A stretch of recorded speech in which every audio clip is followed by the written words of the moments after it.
Good morning mga sir. Ito pala yung unit natin, no?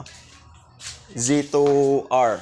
Z Motorstar Z200R. Bali, second hand na nabili ko, no? Tapos, sorry. Bali, pagkuha ko sa kanya is ganito na ang itsura. Then, ito yung mga padala niya na toast, no? Cute. Then, napansin ko sa CDI niya is hindi na standard. Naka racing. Yan o.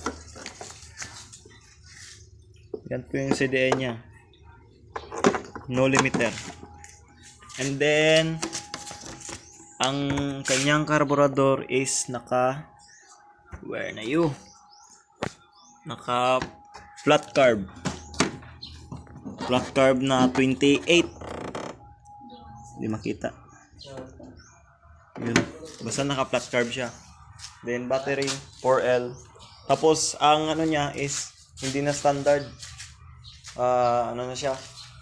Standard po siya ng Motostar Z2X or S na pwedeng open pipe and pwede i-silencer. Yun lang sa ngayon mga paps. Thank you.